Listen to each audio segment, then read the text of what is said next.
Hello friends, नमस्कार। मेरा नाम है संदीप और आप सभी का वेलकम है नथिंग इम्पॉसिबल के यूट्यूब चैनल पर। आशा करता हूं कि आप सभी बहुत ही अच्छे होंगे। और आज के इस वीडियो में हम लोग यूजीसी नेट फर्स्ट पेपर में जो है एग्जाम 2021 और 22 के लिए संप्रेषण यानी कि कम्युनिकेशन वाले यूनिट से प्रैक्टिस सेट नंबर 2 को यहाँ पर कवर करने वाले हैं। और इस प्रैक्टिस सेट के अंतर्गत जो है हम 25 इंपॉर्टेंट क्वेश्चन कवर करेंगे संप्रेषण या कम्युनिकेशन वाले यूनिट से। तो काफ़ी इंपॉर्टेंट ये वीडियो होने वाला है। और आज के वीडियो में जो क्वेश्चन मैंने लिया है उस क्वेश्चन का लेवल जो होगा आपका मॉडरेट टू हाई कह लीजिए, यानी कि आपको डिफिकल्ट क्वेश्चन भी देखने को मिलेंगे और मॉडरेट, इजी क्वेश्चन एक भी नहीं है इस पूरे वीडियो में जितने भी मैंने क्वेश्चन शामिल किए हैं। और आपको करना क्या है कि सभी क्वेश्चन को अच्छे तरीके से अटेम्प्ट करना है, कोई जल्दबाजी नहीं है। वीडियो को पॉज करिएगा, क्वेश्चन को अच्छे से समझिएगा, देन उसके बाद जो है अपना सही आंसर बताने का प्रयास करिएगा। और मैं कोशिश करूंगा कि क्वेश्चन को अच्छे से डिस्क्राइब करूं ताकि क्वेश्चन आपको अच्छे से समझ में आ जाए। और जब क्वेश्चन अच्छे से समझ में आ जाएगा तो आंसर आप बहुत ही आसानी के साथ दे पाएंगे। तो चलिए फ्रेंड, वीडियो को स्टार्ट करते हैं और क्वेश्चन नंबर 1 को देखते हैं। देखिए यहां पर क्वेश्चन नंबर 1 में पूछा जा रहा है कि कक्षीय संप्रेषण में चयन के भाग की अवधारणा का निर्धारण निम्न में से संबंधित प्रतिफल की अपेक्षा द्वारा किया जाता है। किसके अपेक्षा के द्वारा यहां पर किया जाता है, आपको सही आंसर बताना है। पहला जो ऑप्शन है आवश्यक प्रयास के द्वारा, बी ऑप्शन है आवश्यक समीक्षाएं के द्वारा, और इसके साथ साथ सी ऑप्शन है आवश्यक समकक्षी दबाव के द्वारा, और डी ऑप्शन है आवश्यक समयांतर के द्वारा। तो सही आंसर क्या है, आपको जवाब कमेंट बॉक्स में बताना है। देखिए फ्रेंड्स, इस क्वेश्चन का जो हमारा राइट आंसर हो जाएगा वो है आपका ऑप्शन नंबर ए, आवश्यक प्रयास के द्वारा। यहां पर आपका राइट आंसर हो जाएगा। देखिए क्वेश्चन में क्या पूछा गया कि कक्षीय संप्रेषण में चयन के भाग की अवधारणा का निर्धारण आवश्यक प्रयास से संबंधित प्रतिफल की अपेक्षा द्वारा किया जाता है। यहां पर ऑप्शन ए आपका राइट आंसर है। अगर आप सभी ने इस क्वेश्चन का राइट आंसर ऑप्शन ए बताया है तो ये आपका राइट आंसर हो जाएगा। आइए अगला क्वेश्चन देखते हैं। अगला क्वेश्चन हमारा है क्वेश्चन नंबर 2। देखिए इसमें पूछा जा रहा है कि लिखित संप्रेषण की प्रभाविता इन पर आधारित है। तो यहां पर उसके संदर्भ में कुछ स्टेटमेंट दिए गए हैं, कुछ यहां पर ऑप्शन दिए गए हैं और आपको बताना है कि लिखित संप्रेषण की प्रभाविता किन पर आधारित है इन सभी में से। और सही विकल्प का आपको चयन करना है कि ऑप्शन ए सही है, बी सही है, सी सही है या डी सही है। इसका जवाब आपको कमेंट बॉक्स में देना है। तो करिए वीडियो को पॉज, क्वेश्चन को अच्छे से समझिए, उसके बाद से अपना राइट आंसर जो है कमेंट बॉक्स में बताने का प्रयास करिए। देखिए यहां पर पहला जो बताया जा रहा है कि ए में दिया गया है कि बहुत लंबा प्रस्तुतिकरण, बी ऑप्शन यहां पर दिया गया है पेचीदा वाक्य विन्यास, सी है यहां पर लिखने के बाद संपादन, नेक्स्ट यहां पर है वाक्यों में सूक्ष्मता, और ई दिया गया है कठिन शब्दों का प्रयोग, और एफ दिया गया है शब्दों का प्रभावी प्रयोग। क्वेश्चन में क्या पूछा गया था कि लिखित संप्रेषण की प्रभाविता किन पर आधारित है इन सभी विकल्पों में से। तो देखिए यहां पर जो आपका राइट आंसर हो जाएगा इस क्वेश्चन का वो है आपका सी, और उसके बाद से आपका हो जाएगा डी, और उसके बाद से होगा आपका एफ। तो ये तीनों आपका राइट हो जाएगा। लिखित संप्रेषण के प्रभाविता इन पर जो है आधारित है। पहला तो है आपका यहां पर सी लिखने के बाद संपादन, और डी ऑप्शन है वाक्यों में सूक्ष्मता, और एफ यहां पर है शब्दों का प्रभावी प्रयोग। तो ये सभी जितने भी मैंने यहां पर ऑप्शन आपको बताए ये सभी ऑप्शन लिखित संप्रेषण की प्रभाविता पर आधारित हैं। तो ये जो आपका इन चारों विकल्पों में से ये तीनों जो मिल जाएंगे यानी कि सी, डी और एफ, वो आपका राइट आंसर हो जाएगा। तो देखिए यहां पर आपका ऑप्शन सी क्या हो जाएगा राइट आंसर, क्योंकि इसमें सी, डी, एफ दिया गया है। तो ऑप्शन सी इस क्वेश्चन का क्या है राइट आंसर। आइए अगला क्वेश्चन देखते हैं। अगला क्वेश्चन हमारा है क्वेश्चन नंबर 3। देखिए इसमें पूछा जा रहा है कि नीचे दो कथन दिए गए हैं, एक अभिकथन और दूसरा आपका तर्क आर्य है, और दोनों यानी कि अभिकथन और तर्क दोनों को पढ़ना है। उसके बाद से उपयुक्त कथनों का आपको अवलोकन करना है यहां पर, और निम्नांकित विकल्पों में से सर्वाधिक उपयुक्त जो ऑप्शन है आपका उसे चुनाव करना है यहां पर, जैसे कि option A, B, C, D दिया गया है। तो सही आंसर जो हो सकता है उसको जो है आपको यहां पर चुनना है। तो देखिए पहले अभिकथन को यहां पर पढ़ लेते हैं। तो अभिकथन में दिया गया कि यह अध्यापक की जिम्मेदारी है कि यह विभिन्न अंतरक्रिया और तकनीक की सहायता से विद्यार्थियों को सक्रिय श्रोता बनाए, और तर्क क्या बताया जा रहा है कि अध्यापक केंद्रित संप्रेषण विद्यार्थियों को निष्क्रिय श्रोता बना देता है। तो अगर अध्यापक केंद्रित संप्रेषण हो रहा है तो विद्यार्थी क्या होंगे, वहां पर निष्क्रिय श्रोता के समान होंगे। तो अब आपको क्या करना है कि इन दोनों यानी अभिकथन और तर्क दोनों को अच्छे से समझना है, फिर उसके बाद से अपना सही आंसर बताना है। देखिए इस क्वेश्चन का जो हमारा राइट आंसर हो जाएगा वो है आपका ऑप्शन नंबर ए और आर दोनों सही है। यहां पर देखिए अभिकथन में क्या बताया गया है और यहां पर ए आर दोनों सही है और आर ए की सही व्याख्या यहां पर। पहले देखिए अभिकथन में दिया गया कि यह अध्यापक की जिम्मेदारी है कि विभिन्न अंतर क्रिया तकनीकों की सहायता से विद्यार्थी को सक्रिय श्रोता बनाए। तो ये तो आपका राइट आंसर हो जाएगा कि यहां पर अध्यापक की पूरी तरीके से जिम्मेदारी होती है कि विभिन्न प्रकार के अंतर क्रिया तकनीक जो होती है, टेक्निक्स होती है, उनकी सहायता से विद्यार्थी को सक्रिय श्रोता बनाए ताकि वो सब कुछ अच्छे तरीके से सुने। उसके बाद से तर्क बताया गया कि अध्यापक केंद्रित संप्रेषण विद्यार्थियों को निष्क्रिय श्रोता बना देता है। अगर यहां पर अध्यापक केंद्रित संप्रेषण हो रहा है तो विद्यार्थी यहां पर क्या होगा, निष्क्रिय श्रोता बन जाएगा। इसलिए यहां पर अभिकथन और तर्क दोनों सही है और यहां पर तर्क अभिकथन को भी एक्सप्लेन कर रहा है, इसलिए हमारा ऑप्शन ए क्या है यहां पर राइट आंसर। आइए अब अगला क्वेश्चन देखते हैं। अगला क्वेश्चन हमारा है क्वेश्चन नंबर 4। देखिए इसमें पूछा जा रहा है कि सूची 1 को सूची 2 के साथ सम्मिलित करिए, यानी कि ये क्वेश्चन आपका मैचिंग वाला है और इस टाइप के क्वेश्चन आपसे प्रीवियस ईयर में पूछे भी गए हैं और इसके साथ ही साथ आने वाला जो एग्जाम है वहां पर भी इस टाइप के क्वेश्चन आपको देखने को मिलेंगे ही मिलेंगे। देखिए सूची 1 में दिया गया है संप्रेषण के प्रकार, सूची 2 में विशेषताएं उनकी होती है उनके बारे में दिया गया है। तो इसे क्या करना है कि आपको मैच करना है और नीचे दिए गए यहाँ पर जो कूट है उसके अकॉर्डिंग अपना सही आंसर आपको कमेंट बॉक्स में बताना है। तो देखिए आइए इसको हम मैच कर लेते हैं और आप भी वीडियो को पॉज करके मैच कर सकते हैं। तो देखिए यहाँ पर सबसे पहले दिया गया है अंतः वैयक्तिक संप्रेषण का प्रकार, तो ये किसके साथ मैच कर जाएगा, तो अंतर वैयक्तिक जो है यहाँ पर स्वयं से, यानी कि अंतः वैयक्तिक जो संप्रेषण होता है वो स्वयं से होता है, इसमें हम स्वयं से ही बातचीत करते हैं, ठीक है। और इसके बाद से बी है जो अंतर वैयक्तिक, ठीक है, ये अंतर वैयक्तिक था और यहां पर क्या है अंतर वैयक्तिक, तो ये किसके साथ मैच हो जाएगा, तो ये आपका मैच हो जाएगा पहले के साथ, यहां पर व्यक्तियों के मध्य, ठीक है। अंतर वैयक्तिक जो है यहां पर संप्रेषण का प्रकार किसके साथ मैच करेगा, व्यक्तियों के मध्य जो है ये मैच कर जाएगा। और इसके साथ ही साथ सी जो ऑप्शन यहां पर है समूह जो है संप्रेषण का प्रकार, ये किसके साथ मैच करेगा, तो ये आपका मैच कर जाएगा दूसरे के साथ। लघु संगठन के बीच में जो है समूह संप्रेषण किया जाता है। और इसके साथ ही साथ जन समुदाय, तो जन समुदाय के अंतर्गत जो है आपका यहां पर तीसरे के साथ मैच हो जाएगा।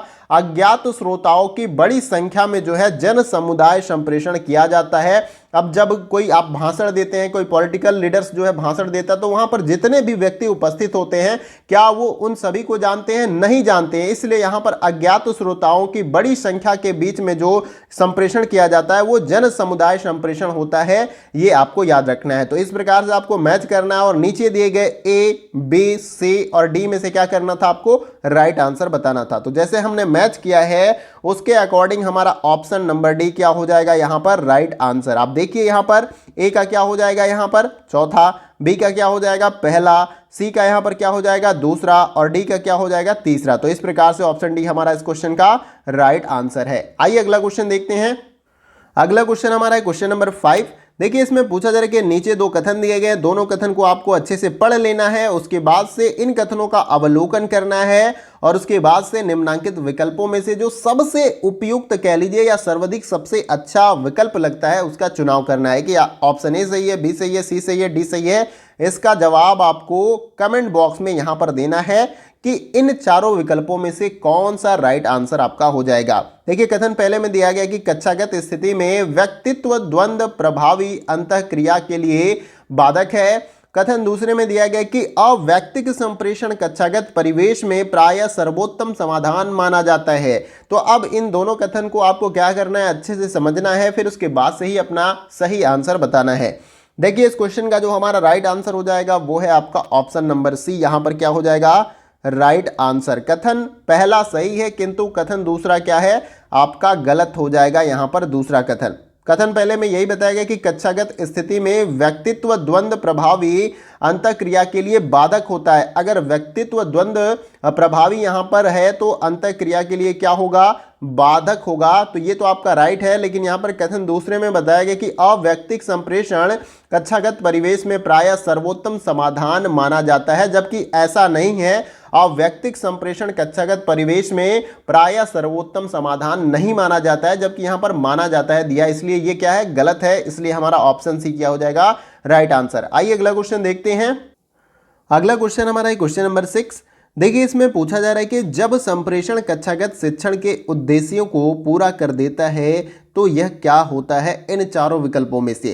पहला जो ऑप्शन है असाधारण हो जाता है, बी ऑप्शन है वैयक्तिक हो जाता है, और सी ऑप्शन है कार्यात्मक हो जाता है, और डी ऑप्शन है बाध्यकर हो जाता है। तो जब संप्रेषण कक्षागत शिक्षण के उद्देश्यों को पूरा कर देता है तो क्या होता है, इन चारों में से आपको बताना है। देखिए इस क्वेश्चन का जो हमारा राइट आंसर हो जाएगा वो है आपका ऑप्शन नंबर सी, यहां पर कार्यात्मक हो जाता है। जब संप्रेषण कक्षागत शिक्षण के उद्देश्यों को पूरा कर देता है तब उसके बाद से यह क्या होता है, यह कार्यात्मक हो जाता है। तो यहां पर ऑप्शन सी क्या हो जाएगा इस क्वेश्चन का राइट आंसर। आइए अगला क्वेश्चन देखते हैं। अगला क्वेश्चन हमारा है क्वेश्चन नंबर 7। देखिए इसमें पूछा जा रहा है कि निम्नलिखित में से प्रभावी संप्रेषण के लिए किसे मनोवैज्ञानिक अवरोध कहा जा सकता है। उसके संदर्भ में यहाँ पर कुछ विकल्प दिए गए हैं, यानी कि एक से अधिक भी अवरोध यहाँ पर शामिल हो सकते हैं। इसलिए यहाँ पर आप देख सकते हैं कि ए, बी, सी, डी, ए, एफ यानी कि 6 अवरोध के बारे में दिया गया है।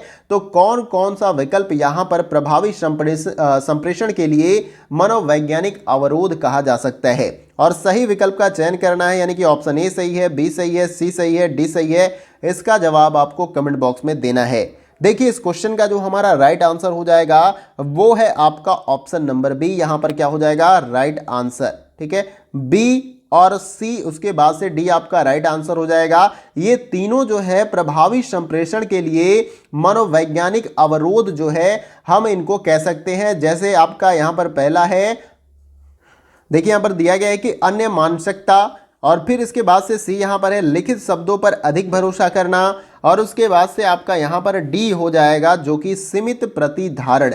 ये तीनों जो है आपका प्रभावी संप्रेषण के लिए मनोवैज्ञानिक अवरोध हो सकते हैं, इसे आपको याद रखना। अब लिखित शब्दों पर अगर आप ज्यादा भरोसा करेंगे तो आपकी परिधि बोलने की वहीं तक रह जाएगी जितना कि शब्द आपने लिखा है। जब आप बिना देखे कुछ भी बोलते हैं तो जो सिचुएशन के हिसाब से सूट करता है या सिचुएशन के अकॉर्डिंग जो शब्द आपको सही लगता है उसके बारे में आप बोलते हैं। लेकिन जब आप शब्दों के बीच में एक लिखित फॉर्मेट आप बना लेते हैं और उसे ही देखकर बोलते हैं तो वहां पर आप संकुचित रह जाएंगे, और जब संकुचित आपके पास शब्द होंगे तो उस समय आप प्रभावी संप्रेषण नहीं कर सकते हैं। और सीमित प्रतिधारणा भी जो है, आप सीमित अगर प्रतिधारणा भी आपकी है तो भी आप प्रभावी संप्रेषण नहीं कर सकते हैं, और अन्य मानसिकता भी है तो भी आप यहां पर प्रभावी संप्रेषण नहीं कर सकते। इसलिए हमारा यहां पर ऑप्शन बी क्या हो जाएगा, राइट आंसर। आइए अगला क्वेश्चन देखते हैं। अगला क्वेश्चन हमारा है क्वेश्चन नंबर 8। देखिए इसमें पूछा जा रहा है कि नीचे 2 कथन दिए गए हैं, पहला अभिकथन ए और दूसरा तर्क आर। तो यहां पर अभिकथन और तर्क वाला ये क्वेश्चन दिया गया है, और इस प्रकार के क्वेश्चन आपको काफी आपके पेपर 1 में देखने को मिलते हैं।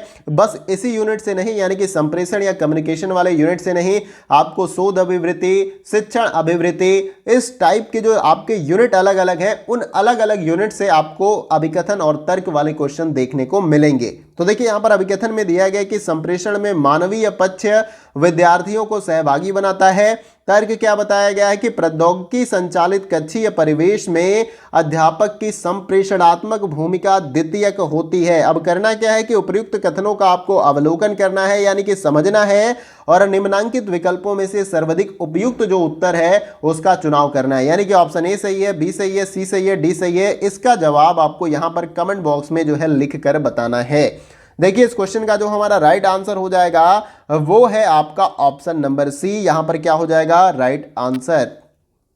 ए सही है, परंतु यहां पर आपका आर क्या है, पूरी तरीके से गलत है। संप्रेषण में मानवीय पक्ष जो है विद्यार्थियों को सहभागी बनाता है। जब संप्रेषण आप करते हैं तो अगर उसमें कोई मानवीय पक्ष है तो उस स्थिति में विद्यार्थी को सहभागी बनाता है, यही बात कही जा रही है अभिकथन में। जबकि तर्क आर में क्या बताया जा रहा है कि प्रौद्योगिकी संचालित कक्षीय परिवेश में अध्यापक की संप्रेषणात्मक भूमिका द्वितीयक होती है। जब आप प्रौद्योगिकी संचालित यहाँ पर कक्षीय परिवेश में अध्यापन कर रहे हैं तो उसमें जो है अध्यापक की संप्रेषणात्मक भूमिका क्या होती है, द्वितीयक होती है। ये आपका पूरी तरीके से गलत हो जाएगा, क्योंकि यहाँ पर द्वितीयक नहीं, आपका प्राथमिक होगा। आप कितने भी टेक्नोलॉजी का इस्तेमाल कर लीजिए, डिजिटल बोर्ड का इस्तेमाल कर लीजिए, वहां पर उसको ऑपरेट करके जो तथ्य होंगे, जो टॉपिक्स होंगे, आप ही क्लियर कराएंगे, ना कि कोई प्रौद्योगिकी जो है यहां पर किसी का कॉन्सेप्ट क्लियर करेगी। तो यहां पर द्वितीयक नहीं, यहां पर प्राथमिक होना चाहिए था, लेकिन यहां पर द्वितीयक दिया है, इसलिए ये ऑप्शन क्या हो जाएगा, यानी कि तर्क गलत हो जाएगा। इसलिए ऑप्शन सी क्या है हमारा राइट आंसर। आइए अगला क्वेश्चन देखते हैं। अगला क्वेश्चन हमारा है क्वेश्चन नंबर 9, और ये भी क्वेश्चन क्या है आपका, मैचिंग वाला क्वेश्चन है। और आप देख सकते हैं सूची 1 में संप्रेषण का प्रकार दिया गया है और सूची 2 में उनकी विशेषताओं के बारे में दिया गया है। तो यानी कि हमें संप्रेषण के प्रकार को उनकी विशेषताओं के साथ क्या करना है, मैच करना है। तो इसे मैच करिए वीडियो को पॉज करके, और नीचे दिए गए इन चारों विकल्पों में से अपना सही उत्तर बताने का प्रयास करिए। यानी कि ऑप्शन ए सही है, बी सही है, सी सही है, डी सही है। जवाब आपको देना है कमेंट बॉक्स में। तो आइए इसको मैच कर लेते हैं। तो देखिए सबसे पहले यहां पर दिया गया है कि सीधा संप्रेषण का प्रकार किसके साथ मैच कर जाएगा, तो ये आपका मैच कर जाएगा तीसरे के साथ। ऊपर से नीचे की ओर जो है इसकी विशेषता होती है सीधा संप्रेषण के प्रकार का। अब अगला जो है आपका बी क्षैतिज जो संप्रेषण का प्रकार है वो किसके साथ मैच हो जाएगा, तो वो आपका मैच हो जाएगा यहां पर चौथे के साथ। अभिविन्यत अफवाह जो है इसकी विशेषता होती है क्षैतिज संप्रेषण के प्रकार की। अब अगला यहां पर है आपका वृत्तीय, तो ये किसके साथ मैच हो जाएगा, तो ये आपका पहले के साथ मैच हो जाएगा। अभिविन्यस्त प्रतिपूर्ति जो है इसकी विशेषता होती है आपके वृत्तीय संप्रेषण के प्रकार की। और इसके साथ ही साथ डी जो आपका दिया गया है क्रिया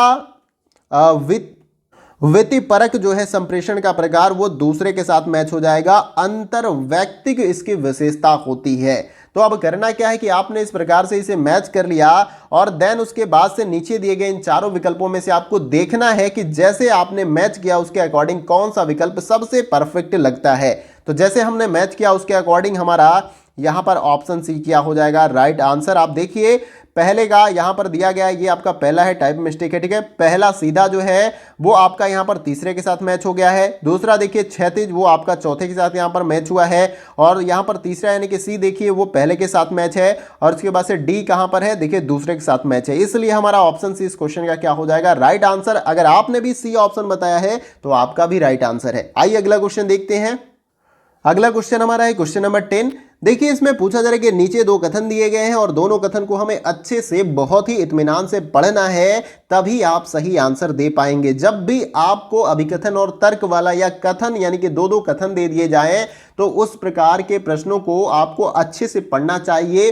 थोड़ा सा भी अगर आप लापरवाही बरतेंगे, थोड़ा सा भी आप वहां पर सावधानी नहीं बरतेंगे तो क्वेश्चन आपका गलत हो जाएगा। तो इसलिए इस प्रकार के प्रश्नों को अच्छे से पढ़िए, तभी आप आंसर दे पाएंगे। तो देखिए कथन पहले में दिया गया कि अध्यापक द्वारा कक्षा में अनुन्यायात्मक संप्रेषण का अर्थ उसके द्वारा दी गई सूचना के प्रारूप को विद्यार्थी के लिए स्वीकार्य बनाता है। और कथन दूसरा बताया जा रहा है कि यदि यह संस्थानिक स्तर पर होता है तो इसके पीछे छवि निर्माण का प्रयोजन है। अब उपयुक्त कथनों का अवलोकन करना है, यानी कि अच्छे से समझना है। उसके बाद से नीचे दिए गए इन चार विकल्पों में से अपना सही आंसर बताना है, यानी कि ऑप्शन ए सही है, बी सही है, सी सही है, डी सही है। इसका जवाब आपको कमेंट बॉक्स में देना है। देखिए इस क्वेश्चन का जो हमारा राइट आंसर हो जाएगा वो हो जाएगा आपका ऑप्शन नंबर ए। यहां पर क्या हो जाएगा, राइट आंसर। कथन पहला और कथन दूसरा दोनों आपका सही हो जाएगा। यहां पर पहले जो बताया गया था कि अध्यापक द्वारा कक्षा में अनुन्यायात्मक संप्रेषण का अर्थ उसके द्वारा दी गई सूचना के प्रारूप को विद्यार्थियों के लिए स्वीकार्य बनाता है, तो ये आपका पूरी तरीके से राइट है। और इसके साथ ही साथ दूसरे कथन में बताया गया था कि यदि यह संस्थानिक स्तर पर होता है तो इसके पीछे छवि निर्माण का प्रायोजन होता है। तो ये भी कथन पूरी तरीके से सही है, इसलिए ऑप्शन ए हमारा यहां पर राइट आंसर है। और अगर आपने भी ऑप्शन ए राइट आंसर बताया है तो ये भी आपका सही आंसर हो जाएगा। आइए अगला क्वेश्चन देखते हैं। अगला क्वेश्चन हमारा है क्वेश्चन नंबर 11। देखिए इसमें पूछा जा रहा है कि परिवर्तनीय टेक्नोलॉजी और संचार संस्थाओं के कारण निम्नलिखित में से क्या घटित हो रहा है। इन चारों विकल्पों में से आपको बताना है। पहला है यहां पर सिस्टम एकाकीकरण, बी ऑप्शन है सामायिक विघटन, और सी ऑप्शन है मनोवैज्ञानिक विघटन, और डी ऑप्शन है स्थानिक एकाकीकरण। तो चारों में से राइट आंसर क्या है, इसी का जवाब आपको देना है कि परिवर्तनीय टेक्नोलॉजी और संचार संस्थानों के कारण इन चारों विकल्पों में से क्या घटित हो रहा है। तो देखिए इस क्वेश्चन का जो हमारा राइट आंसर हो जाएगा वो है आपका ऑप्शन नंबर ए, सिस्टम एकाकीकरण जो है यहां पर घटित हो रहा है, इसलिए ऑप्शन ए क्या है हमारा राइट आंसर। आइए अगला क्वेश्चन देखते हैं। अगला क्वेश्चन हमारा है क्वेश्चन नंबर 12। देखिए इसमें पूछा जा रहा है कि संचार का सकारात्मक प्रभाव निम्नलिखित में से किस पर निर्भर करता है, और उसके संदर्भ में यहां पर कुछ आपको देख सकते हैं कि ऑप्शन दिए गए हैं, जैसे कि आपका पहला है बाधाओं की स्वीकारना, बी है यहां पर आयोजन, और सी है अचानक अभिव्यक्ति, और डी यहां पर है आपका मीडिया चयन। ये टाइप में मिस्टेक है, भी हो गया, ये मीडिया चयन हो जाएगा। और यहां पर नेक्स्ट है भाषा का प्रयोग। और इन चारों विकल्पों में से आपको क्या करना है, नीचे जो दिए गए हैं इन चारों में से ही आपको सही आंसर बताना है, यानी कि ऑप्शन ए सही है, बी सही है, सी सही है, डी सही है। इसका जवाब आपको कमेंट बॉक्स में देना है। देखिए इस क्वेश्चन का जो हमारा राइट आंसर हो जाएगा वो है आपका ऑप्शन नंबर बी। यहां पर केवल बी डी ई आपका राइट हो जाएगा, बी डी ई, आयोजन, मीडिया का चयन, और यहां पर हो जाएगा भाषा का प्रयोग। क्वेश्चन में क्या पूछा गया था कि संचार का सकारात्मक प्रभाव इन सभी विकल्पों में से किस पर निर्भर करता है। तो देखिए संचार का सकारात्मक प्रभाव है आयोजन पर निर्भर करता है, इसके साथ ही साथ मीडिया का चयन आप किस प्रकार से करते हैं उस पर निर्भर करता है, और भाषा का प्रयोग कैसा है इस पर निर्भर करता है कि संचार सकारात्मक होगा या नहीं। तो ये तीनों आपका इंपॉर्टेंट है, इसलिए यहां पर ऑप्शन बी क्या हो जाएगा राइट आंसर। आइए अगला क्वेश्चन देखते हैं। अगला क्वेश्चन हमारा है क्वेश्चन नंबर 13। देखिए इसमें पूछा जा रहा है कि नीचे दो कथन दिए गए हैं और एक को अभिकथन ए और दूसरे को तर्क आर कहा गया है, यानी कि अभिकथन और तर्क वाला ये भी क्वेश्चन है। अभिकथन को पढ़ना है, तर्क को पढ़ना है, और नीचे दिए गए इन चारों विकल्पों में से ही आपको सही आंसर बताना है, यानी कि option A, B, C, D, इनमें से सही आंसर क्या है। पहला देखिए अभिकथन में दिया गया कि संप्रेषण की सार्वभौमिकता शिक्षा को सजीव एवं जीवांत बनाती है, और तर्क क्या बताया गया कि सांकेतिक आख्यान शिक्षण की प्रभावी विधि होने की विश्वसनीयता पर खरा नहीं उतरता है। तो सही आंसर क्या इन चारों में से आपको बताना है। देखिए इस क्वेश्चन का जो हमारा राइट आंसर हो जाएगा वो है आपका ऑप्शन नंबर सी क्या हो जाएगा राइट आंसर। ए सही है आपका, परंतु यहां पर तर्क जो दिया गया है वो पूरी तरीके से गलत है। तो अभिकथन इसलिए सही है कि संप्रेषण की सार्वभौमिकता जो है शिक्षा को सजीव और जीवांत बनाती है। अगर ये सार्वभौमिक संप्रेषण है तो शिक्षा को ये क्या करेगी, सजीव और जीवांत बनाएगी। और तर्क में बताया गया कि सांकेतिक आख्यान जो है शिक्षण की प्रभावी विधि होने की विश्वसनीयता पर खरा नहीं उतरता है, जबकि ये खरा उतरता है, लेकिन यहां पर नहीं उतरता दिया गया है, इसलिए तर्क आपका गलत हो जाएगा। यहां पर ऑप्शन सी इसीलिए राइट आंसर है। आइए अगला क्वेश्चन देखते हैं। अगला क्वेश्चन हमारा है क्वेश्चन नंबर 14। देखिए इसमें पूछा जा रहा है कि संप्रेषण प्रणाली के विकास में कालानुक्रमानुसार सही अनुक्रम जो है हमें बताना है। तो आप नीचे यहां पर देख सकते हैं कि संप्रेषण प्रणाली के विकास के अनुक्रम अलग अलग दिए गए हैं, यानी कि पहले संप्रेषण कैसे होता था, चित्रों के माध्यम से, या भाषा के द्वारा होता था, या अंतर्वैयक्तिक संप्रेषण होता था, या मुद्रण प्रौद्योगिकी संप्रेषण होता था, या दूर संचालित प्रणाली जो है यहाँ पर संप्रेषण होता था। तो इसको क्रम से लगाना, यानी कि सबसे पहले यहाँ पर कम्युनिकेशन यानी कि संप्रेषण कैसे होता है। तो देखिए यहाँ पर इस क्रम को आपको पहले लगा लेना है और इन चारों में से अपना राइट आंसर बताना है। फिर उसके बाद से मैं क्रम तो आपको यहाँ पर बताऊंगा ही कि किस क्रम में आप इसे लगा सकते हैं। तो देखिए सबसे पहले क्रम में आपका आएगा यहाँ पर वो हो जाएगा गुफा चित्रकारी, यानी कि पहले गुफाओं से ही आप देखते हैं कि जो भी हम रिसर्च करते हैं, अन्वेषण खोज करते हैं हिस्टोरिकल, तो हम देखते हैं कि जो पहले की सिविलाइजेशन थी वो गुफाओं में चित्रकारी के द्वारा जो है अपने पूरे हिस्टोरी को कह लीजिए कि क्या क्या उस समय वो करते थे उसको जो है वहां पर पत्थरों पे चित्रकारी के माध्यम से दर्शाते थे। और उसके बाद से जब दूसरा जो आपका हो जाएगा यहाँ पर वो हो जाएगा भाषा का उद्भव, यानी कि गुफा चित्रकारी के बाद जो है भाषा का उद्भव हुआ और भाषा के माध्यम से ही हम संप्रेषण करने लगे। और उसके पहले देखिए ये पहला हो जाएगा और यहाँ पे दूसरे नंबर पे भाषा का उद्भव हो जाएगा। फिर तीसरे नंबर पे आपका आ जाएगा यहाँ पर अंतर्वैयक्तिक संप्रेषण जो है स्टार्ट हो जाता है। और उसके बाद से नेक्स्ट जो आपका आएगा चौथे नंबर पे मुद्रण प्रौद्योगिकी का उद्भव, यानी कि हम जो भी विचार हमारे हैं, जो भी हम सीखते हैं उसको क्या करते हैं, बुक्स है, मैगजीन्स है, उसमें टाइप करते हैं, लिखते हैं और उसके माध्यम से लोगों तक उसको पहुंचाते हैं और वो लोग उसे पढ़ते हैं। तो मुद्रण प्रौद्योगिकी का उद्भव जो है चौथे नंबर पे हो जाएगा। और उसके बाद से यहाँ पर दूर संचार प्रणाली जिसका हम वर्तमान समय में इस्तेमाल कर रहे हैं, और दूर संचार प्रणाली के माध्यम से ही जो है आप घर बैठे ही बैठे किसी भी क्लास को अटेंड कर पाते हैं। और कोई भी आप जो है जो जो टेलीविज़न पे प्रोग्राम्स होते हैं अलग अलग, चाहे एजुकेशनल हो या फिर स्टोरी हो, मूवीज हो, तो आप दूरसंचार प्रणाली के माध्यम से ही यहाँ पर उसे देख पाते हैं। तो ये आपका 5वें नंबर पे हो जाएगा। तो आपका क्रम सबसे अच्छा यहाँ पर इन चारों में से कौन सा हो जाएगा? तो ऑप्शन डी, बी पहले नंबर पे आएगा, ए आपका दूसरे नंबर पे आएगा, फिर यहाँ पर सी जो है आपका तीसरे, और डी चौथे नंबर पे, और 5वें नंबर पे ई। तो ये क्रम आपका संप्रेषण प्रणाली के विकास के कालानुक्रम अनुसार जो है सही हो जाएगा। तो आशा करता हूं कि आप सभी ने ऑप्शन डी इस क्वेश्चन का राइट आंसर बताया होगा। आइए अगला क्वेश्चन देखते हैं। अगला क्वेश्चन हमारा है क्वेश्चन नंबर 15।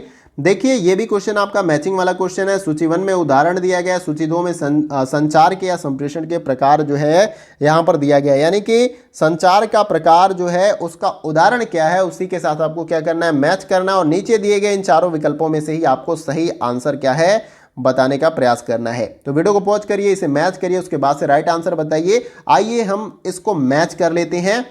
तो देखिए यहां पर सबसे पहले ए जो आपका दिया गया है, राष्ट्रीय टीवी नेटवर्क पर देश को संबोधित करना, ये संचार का कौन सा प्रकार है? तो देखिए ये आपका मैच हो जाएगा किसके साथ, ये जो है तीसरे के साथ मैच हो जाएगा, जन संचार का प्रकार है। राष्ट्रीय टीवी पे यानी कि जो आपका डीडी नेशनल होता है, डीडी न्यूज होता है, इस प्रकार के जो राष्ट्रीय टीवी चैनल हैं, नेटवर्क हैं, अगर उस पर देश को संबोधित अगर कोई भी यानी कि प्रधानमंत्री कह लीजिए, कोई भी जो देश का लीडर है जो नेतृत्व कर रहा है, अगर वो देश के जनता को संबोधित करता है तो वो जन संचार वहां पर करता है। इसके बाद से जो आपका अगला हो जाएगा बी, चुनिंदा संख्या में शिक्षकों की कार्यशाला आयोजित करना, तो ये किसके साथ मैच हो जाएगा? तो ये आपका मैच होगा यहां पर चौथे के साथ, समूहगत संप्रेषण के प्रकार के अंतर्गत ये आ जाएगा। और उसके बाद से सी जो आपका है यहां पर साथी कर्मियों के साथ अनौपचारिक बातचीत, तो ये आपका पहले के साथ यहां पर मैच हो जाएगा, क्षैतिज संप्रेषण का ये प्रकार होता है। और डी है अतीत की घटनाओं का स्मरण,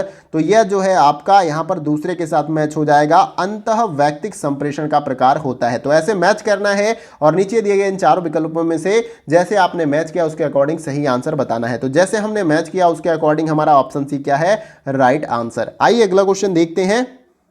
अगला क्वेश्चन हमारा है क्वेश्चन नंबर 16। देखिए इसमें पूछा जा रहा है कि संचार में संदेश की व्याख्या किस पर निर्भर करती है, इन चारों में से आपको बताना है। अगर आप संचार कर रहे हैं तो वहां पर जो उसके संदेश होते हैं जो आपके द्वारा दिए जाते हैं, वो संदेश की व्याख्या किस पर निर्भर करती है? पहला संदर्भ पर, बी है संचारण गति पर, सी ऑप्शन है संबंध शोर पर, और डी ऑप्शन है चैनल क्षमता पर। तो सही आंसर क्या है इस क्वेश्चन का, राइट आंसर आपको बताना है। देखिए इस क्वेश्चन का जो हमारा राइट आंसर हो जाएगा वो है आपका ऑप्शन नंबर ए, संदर्भ पर। संदर्भ को ही जो है यहाँ पर विषय वस्तु भी कहा जाता है। क्या कहा जाता है? विषय वस्तु कहा जाता है। ये भी आपको याद, जब आपका विषय वस्तु सुस्पष्ट और अच्छा रहेगा तो यहाँ पर संदेश की व्याख्या जो है बहुत ही अच्छे तरीके से आप कर पाएंगे।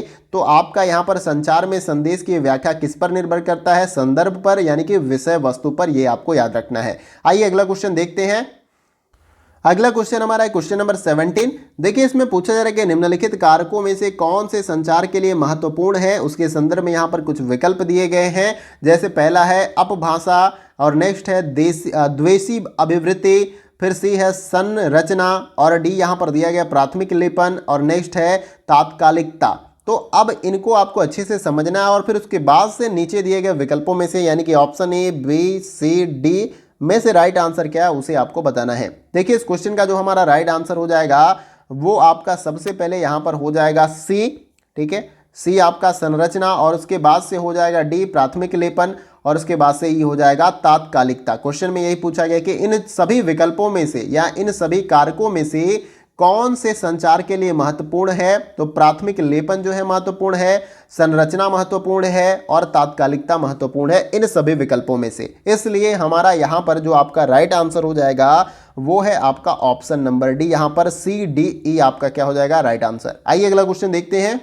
अगला क्वेश्चन हमारा है क्वेश्चन नंबर 18। देखिए इसमें पूछा जा रहा है कि संचार में सांस्कृतिक संस्थानों का क्रम क्या है। इन सभी विकल्पों में से जो आपको यहाँ पर देख सकते हैं कि ब्लू कलर से लिखा गया उसे आपको देखना है और बताना है कि संचार में सांस्कृतिक संस्थानों का क्रम क्या है। इन सभी को देखिए, फिर उसके बाद से नीचे दिए गए विकल्पों यानी कि option A, B, C, D जिसमें क्रम दिया गया है, कौन सा क्रम सही हो जाएगा उसका जवाब आपको कमेंट बॉक्स में देना है। देखिए इस क्वेश्चन का जो हमारा राइट आंसर हो जाएगा वो है आपका ऑप्शन नंबर ए, यहाँ पर ए बी, सी और डी आपका राइट हो जाएगा। संचार में सांस्कृतिक संस्थानों के क्रम के अंतर्गत सबसे पहले परिवार आता है, फिर उसके बाद से विद्यालय, फिर धर्म, फिर उसके बाद से जन संचार माध्यम आता है। तो ये क्रम आपको हमेशा याद रखना है, इसलिए यहां पर ऑप्शन ए क्या है इस क्वेश्चन का राइट आंसर। आइए अगला क्वेश्चन देखते हैं। अगला क्वेश्चन हमारा है क्वेश्चन नंबर 19। देखिए ये भी क्वेश्चन आपका अभिकथन और तर्क वाला है। तो यहाँ पर अभिकथन और तर्क दिया गया है, दोनों को हमें पढ़ना पड़ेगा। तो अभिकथन ए में दिया गया कि कक्षा में छात्रों को आदेश देना संचार का विशिष्ट प्रकार है। तर्क आर बताया गया कि आदेश का तरीका सम्मिलित छात्रों की सांस्कृतिक पृष्ठभूमि पर निर्भर करता है। अब इन दोनों कथन यानी कि अभिकथन और तर्क का आपको अवलोकन करना है, यानी इसको समझना है। फिर नीचे दिए गए इन चारों विकल्पों में से अपना सही आंसर बताना है कि ऑप्शन ए सही है, बी सही है, सी सही है या डी सही है। जवाब आपको कमेंट बॉक्स में देना है। देखिए इस क्वेश्चन का जो हमारा राइट आंसर हो जाएगा वो है आपका ऑप्शन नंबर ए। यहां पर ए और आर दोनों, यहां पर देखिए ए और आर आपका दोनों सही हो जाएगा। यहां पर आर मेंशन मैंने नहीं किया है, ठीक है। ए और आर दोनों सही है और आर ए की सही व्याख्या है। तो यहां पर ऑप्शन ए इस क्वेश्चन का क्या हो जाएगा राइट आंसर। अगर आपने ऑप्शन ए राइट आंसर बताया तो इस क्वेश्चन का आपका राइट आंसर हो जाएगा। आइए अगला क्वेश्चन देखते हैं। अगला क्वेश्चन हमारा है क्वेश्चन नंबर 20। देखिए ये भी क्वेश्चन आपका मैचिंग वाला क्वेश्चन है। एक तरफ सूची 1 दिया गया है जिसमें उदाहरण दिया गया है, सूची 2 में यहाँ पर संचार के प्रकार दिया गया है, यानी कि किस संचार के प्रकार का कौन सा उदाहरण यहाँ पर सही है उसके साथ हमें क्या करना है, मैच करना है। फिर उसके बाद से जो है नीचे इन चारों विकल्पों में से हमें अपना सही आंसर बताना है कि ऑप्शन ए सही है, बी सही है, सी सही है, डी सही है। जवाब कमेंट बॉक्स में देना है। तो आप भी वीडियो को पॉज करिए, यहाँ पर मैच करिए, उसके बाद से राइट आंसर बताने का प्रयास करिए। तो आइए हम इसे क्या करते हैं कि मैच कर लेते हैं। तो सबसे पहले यहाँ पर दिया गया है कि अर्थहीन ध्वनि एवं शब्द। तो देखिए ये किसके साथ मैच हो जाएगा, तो ये आपका तीसरे के साथ मैच हो जाएगा। यहाँ पर पराभाषिक शब्द संचार का ये प्रकार होता है आपका अर्थहीन ध्वनि एवं शब्द। किस प्रकार के संचार का प्रकार है, तो पराभाषिक शब्द संचार का प्रकार है। तो इसे आपको याद रखना है। फिर बी है यहाँ पर ट्रैफिक लाइट संकेत। तो ये किसके साथ मैच हो जाएगा, तो ये जो है आपका अवाचिक संप्रेषण, यानी कि यहाँ पर कुछ कहना नहीं पड़ता है, हमें पहले से पता है, यानी हमने स्कूल्स में पढ़ा है ट्रैफिक रूल्स के बारे में, या बताया गया है कि रेड लाइट जलेगी तो हमें क्या करना है, रुक जाना है। ग्रीन लाइट जलेगी तो हमें आगे बढ़ जाना है। येलो लाइट जलेगी तो हमें देखना है कि कोई गाड़ी आ नहीं रही और धीरे धीरे आगे बढ़ना है। तो ये हमने ट्रैफिक रूल के अकॉर्डिंग हमने पढ़ा है, बुक्स में पढ़ा होगा, हमें किसी ने बताया होगा। तो ये क्या होता है अवाचिक संप्रेषण, इसमें कुछ कहना नहीं पड़ता है, देख के हम रूल रेगुलेशन को फॉलो करते हैं।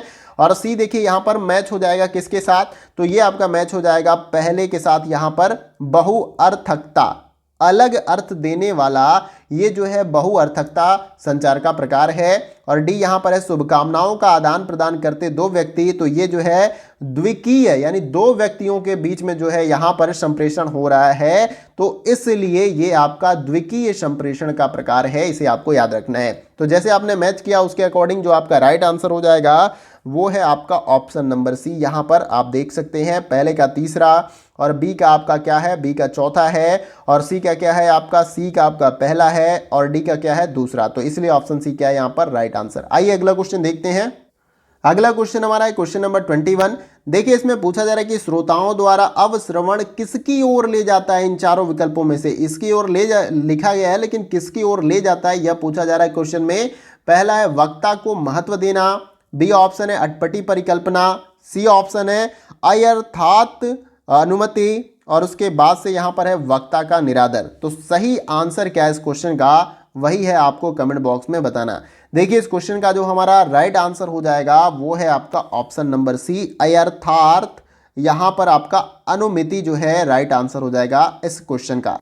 क्वेश्चन में यही पूछा गया कि श्रोताओं द्वारा अवश्रवण किसकी ओर ले जाता है। अवश्रवण का मतलब वो सुनता नहीं है, किसी और विचारों में हो सकता है वो मग्न हो, तो उसके लिए यहाँ पर अयथार्थ अनुमिति जो है आपका राइट आंसर है। देखिए इसमें होता क्या है बेसिकली कि जब हम कोई भी बात कहते हैं, सामने जो श्रोता होता है तो उसमें करता क्या श्रोता कि वो अपने ही विचारों में मग्न होता है, और जो कुछ हम कहते हैं या जो बोलते हैं उसे सुनने में वो ध्यान केंद्रित नहीं कर पाता है, इसलिए वहां पर वो अवश्रवण की ओर जो है ले जाता है। कौन, अयथार्थ अनुमिति। यहां पर ऑप्शन सी क्या हो जाएगा राइट आंसर। आइए अगला क्वेश्चन देखते हैं।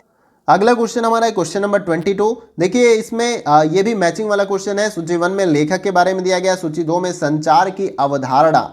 तो किस राइटर या किस लेखक की संचार की अवधारणा कौन सी है उसके साथ हमें क्या करना है, मैच करना है। देन उसके बाद से इन चारों विकल्पों में से राइट आंसर बताने का प्रयास करना है। तो देखिए आप भी वीडियो को पॉज करिए और राइट आंसर जो है बताइए पहले मैच करके, और आइए हम इसे तब तक मैच कर देते हैं।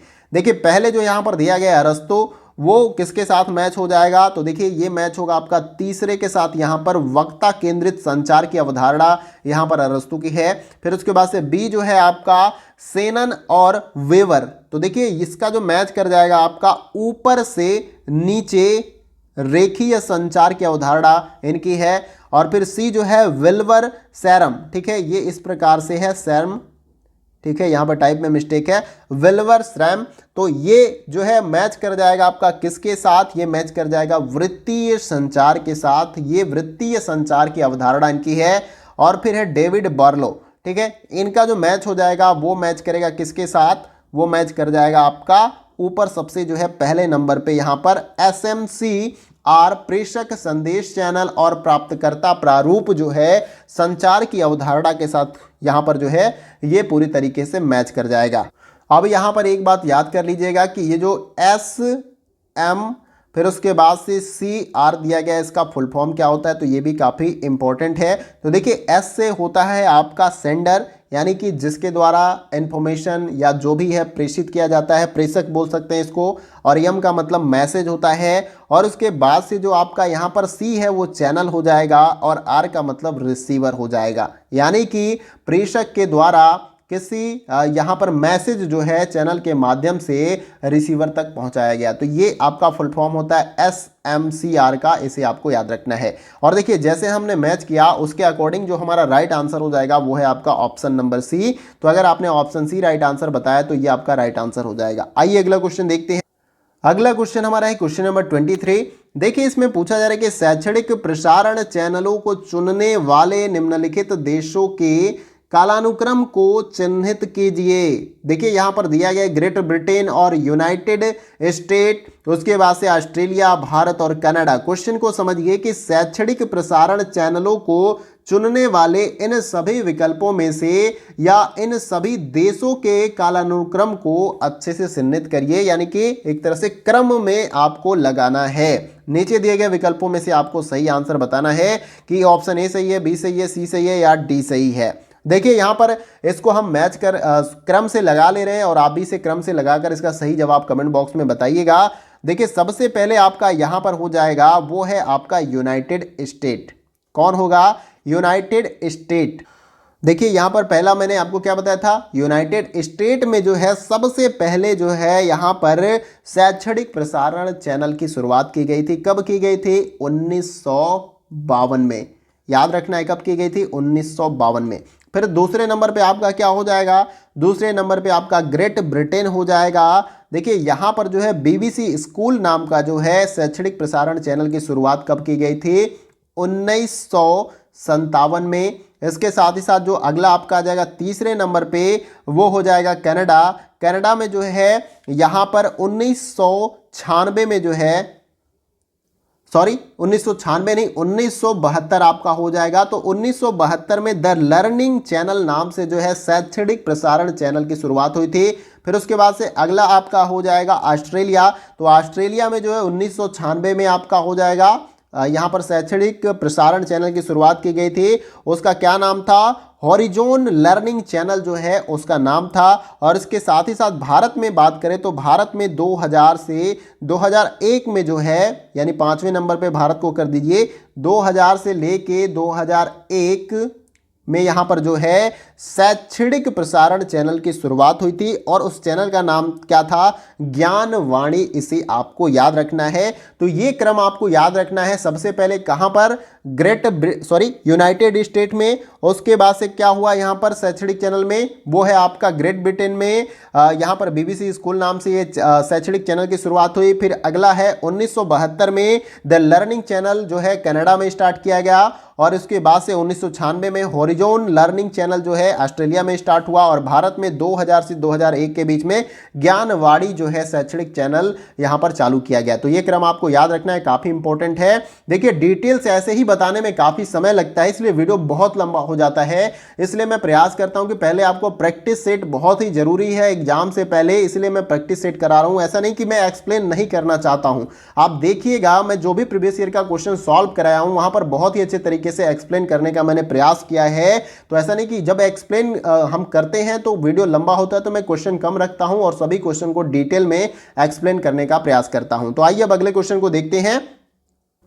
अगला क्वेश्चन हमारा है क्वेश्चन नंबर 24। देखिए ये भी क्वेश्चन आपका कथन वाला है, दो कथन दिए गए हैं, दोनों कथन को अच्छे से पढ़ना है और नीचे दिए गए इन चारों विकल्पों में से सही आंसर बताना है। देखिए पहले कथन में दिया गया कि अवाचिक संकेतों का मुक्त एवं असीमित प्रयोग कक्षा में शिक्षण के संप्रेषणात्मक पहलुओं को बढ़ाता है। और कथन दूसरे में बताया गया कि अध्यापक का आकर्षक व्यक्तित्व कक्षा के वातावरण को जीवंत बना देता है। अब आपको बताना है इन चारों विकल्पों में से कि कौन सा ऑप्शन आपका सही हो जाएगा। पहला है आपका यहां पर ऑप्शन ए, कथन ए और कथन दो दोनों सही है। बी ऑप्शन है कथन एक और कथन दो दोनों गलत है। और सी ऑप्शन है कथन पहला सत्य है किंतु कथन दूसरा गलत है। और डी ऑप्शन है कथन पहला असत्य है किंतु कथन दूसरा सही है। तो सही आंसर क्या, इसका जवाब आपको कमेंट बॉक्स में देना है। देखिए इस क्वेश्चन का जो हमारा राइट आंसर हो जाएगा वो है आपका ऑप्शन नंबर डी। यहां पर क्या हो जाएगा राइट आंसर। कथन पहला आपका क्या है असत्य है किंतु कथन दूसरा क्या है यहाँ पर सही है। कथन पहला क्या है गलत है, कथन दूसरा आपका सही हो जाएगा। अध्यापक का आकर्षक व्यक्तित्व कक्षा के वातावरण को जीवंत बना देता। अगर अध्यापक जो है आकर्षक व्यक्तित्व वाला नहीं होगा तो बच्चे नहीं इंटरेस्ट लेंगे और वातावरण जो है वहां का क्लासरूम का वो जीवंत नहीं बन पाएगा। यानी अध्यापक को आकर्षक व्यक्तित्व वाला होना पड़ेगा, तभी क्लासरूम का वातावरण बेहतर या जीवंत बन सकता है। इसलिए यहां पर कथन पहला असत्य है किंतु कथन दूसरा आपका राइट हो जाएगा। आइए अगला क्वेश्चन देखते हैं। अगला क्वेश्चन हमारा है क्वेश्चन नंबर 25 और ये वीडियो का हमारा लास्ट क्वेश्चन है। और देखिए इसमें पूछा जा रहा है कि कक्षा में प्रभावी संप्रेषण के क्या परिणाम है, उसके संदर्भ में कुछ परिणाम के बारे में दिए गए हैं। और कक्षा में प्रभावी संप्रेषण जब आप करते हैं तो परिणाम के रूप में क्या क्या हो सकता है आपको बताना है।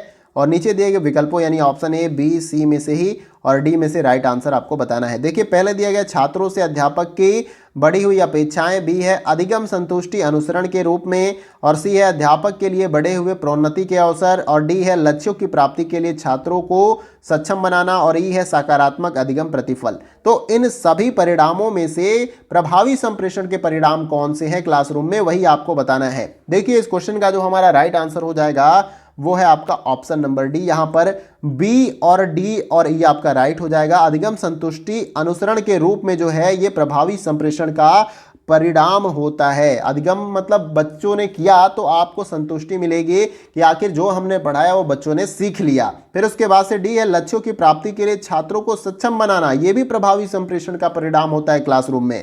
इसके साथ ही साथ सकारात्मक अधिगम का प्रतिफल, ये भी क्लासरूम में जब आप प्रभावी संप्रेषण करते हैं तो उसका यहां पर कह लीजिए कि परिणाम होता है। इसलिए बी डी ई क्या हो जाएगा हमारा राइट आंसर। और यहां पर क्वेश्चन नंबर 25 हमने कंप्लीट किया और इस प्रकार से वीडियो में जितने क्वेश्चन हमें कंप्लीट करने थे यानी कि 25 उसको हमने अच्छे तरीके से कंप्लीट किया। और उम्मीद करता हूं कि आप सभी ने सभी क्वेश्चन को अटेम्प्ट किया होगा और मैक्सिमम क्वेश्चन को राइट किया होगा।